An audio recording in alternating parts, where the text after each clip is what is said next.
एक गौस पाक का मुरीद था, तो एक शख्स से कहने लगा चल मैं तुझे अपने पीर साहब से मिला के लाऊं। मुल्ला अली कारी ने इसको लिखा है। तो वो कहने लगे मैं नहीं जाता पीरों के पास। उसने कहा चल तो सही। वो ले आया। पहले दिन दाखिल हुए तो गौस पाक के अस्तबल में 50 घोड़े बंधे हुए। पहला ही शिकवा, कहने लगा यार गुस्सा ना करना। यही होती है ना बातें, स्टाइल भी यही होती, गुस्सा ना करना। वैसे एक घोड़े से भी काम चल ही सकता है।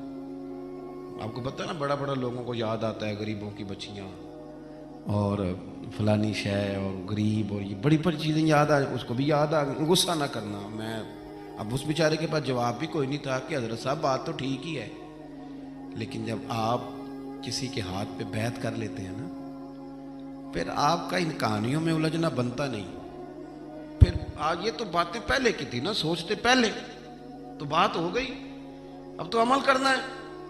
तो होते हैं कुछ कच्चे बंदे भी बेचारे जो सारी जिंदगी सीधे सीधे होने में ही टाइम गुजार देते हैं, और जब तक पक्के होते हैं तब तक काम ही खरा खत्म हो जाता है। गौसे पाक का वो मुरीद कहने लगा यार बात तो तेरी ठीक है, पर चलो मैं पता करूंगा 50 क्यों है। आए मिले, लेकिन वो रोज तंग करता वो बंदा। फिर पूछा पीर साहब से 50 घोड़े क्यों रखे। फिर पूछा पीर साहब से। ये उस शख्स ने लिखा है जिन्होंने मिशकात की शरह भी लिखी है। मैं सूफी दरवेश की बात नहीं कर रहा, एक मुहद्दिस की बात कर रहा हूं जिन्होंने बात लिखी है। फरमाने लगे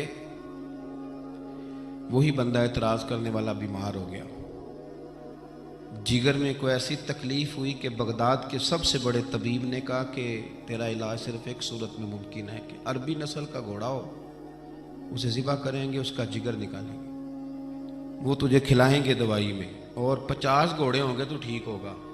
अब मसला जब यहां तक पहुंच गया तो मरता क्या ना करता। फिर अपने उसंगी से कहने लगा चल पीर साहब के पास।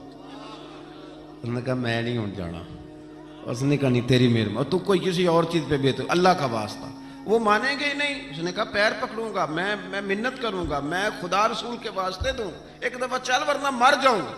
अब मरने वाला बंदा क्या करे, जब मौत सामने नजर आए तो गया गौस पाक के पास और कहता सारे रास्ते सोचता गया कि पैरों पे सर रखूंगा, पगड़ी उतारूंगा, ये करूंगा, मिन्नत करूंगा, माँ की बात सुनाऊंगा, अपनी बहनों का वास्ता दूंगा, बड़ा कुछ करूंगा, हुजूर आ उसके सदके मान जाएं, छोटे बच्चों की बात सुन। सारे रास्ते तैयारी करता गया, लेकिन जब गौसे पाक जिलानी की ड्योढ़ी में कदम रखा तो शेख अब्दुल कादिर जिलानी देख के मुस्कुराए।